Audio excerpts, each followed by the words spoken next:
வணக்கம்.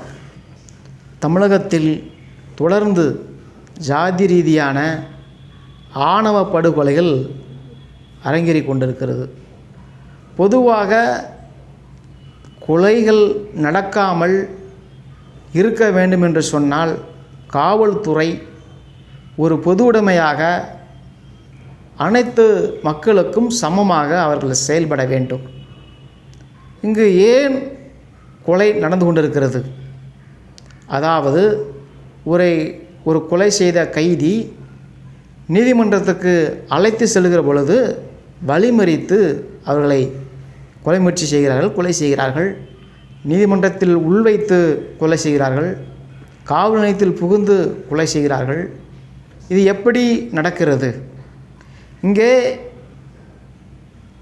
உளவுத்துறை ஒன்று இருக்கிறது. எஸ்பிக்கு கீழே இருக்கக்கூடிய எஸ்பிசிஐடி, எஸ்பிஎஸ்ஐ, எஸ்பி இன்ஸ்பெக்டர் என்று ஒரு உளவுத்துறை இருக்கிறது. இவருடைய பணி என்னவென்று சொன்னால், எங்கே குற்றம் நடக்கிறது, எங்கே தவறு நடக்கிறது என்பது அவர்களுக்கு தெரியும். அது எப்போ நடக்கப் போகிறது, ஏன் நடக்கப் போகிறது, யாரை அவர்கள் கொலை செய்ய போகிறார்கள் என்பது எல்லாம் அவர்களுக்கு தெரியும்.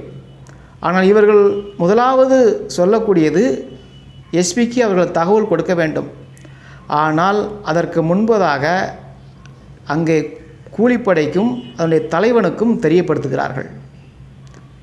இதனால் தான் இந்த கொலைகள் நடப்பதற்கு காரணமாக இருக்கிறது. நம்ம நல்லா புரிஞ்சு கொள்ளணும். எப்படி அவர்கள் இந்த ரூட்டில் தான் வருகிறார்கள், இந்த வழியாக தான் வருகிறார்கள், இந்த நீதிமன்றத்துக்கு தான் வருகிறார்கள், இந்த காவல் நிலையத்துக்கு வருகிறார்கள் என்று சொல்லி எப்படி அவர்களுக்கு தெரியும்? அப்போ இங்கே காவல்துறை பொது நலனுடன் செயல்படவில்லை. குறிப்பாக இன்றைக்கு அநேக காவல்துறைகள் தன்னுடைய சார்ந்திருக்கக்கூடிய சாதி இயக்கங்களில், சாதி அமைப்புகளில் பயணித்து கொண்டிருக்கிறார்கள். அதாவது அவர்களுக்கென்று ஒரு வாட்ஸ்அப் தளம் இருக்கிறது. இந்த வாட்ஸ்அப் தளத்தில் ஒவ்வொரு ஜாதியை சேர்ந்த காவல்துறைகளும் அதில் பயணித்து வருகிறார்கள். இதிலே அவர்கள் தினமும் உரையாடி கொண்டிருக்கிறார்கள். இவர்கள் எப்படி தமிழக மக்களுக்காக ஜாதி மதம் அப்பாற்பட்டு இவர்கள் ஒரு பொதுநலத்தோடு, ஒரு பொது சிந்தனையோடு இவர்கள் எப்படி செயல்பட முடியும்?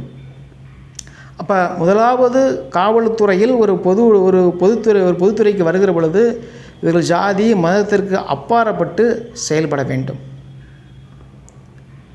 ஆனால் இன்றைக்கு ஜாதி ரீதியாகவும், மத ரீதியாகவும், இன ரீதியாகவும் இன்றைக்கு அவர்கள் பயணித்து கொண்டிருக்கிறார்கள். அதனால தான் தமிழகத்தில் தொடர்ந்து கொலைகள் நடந்து கொண்டிருக்கிறது.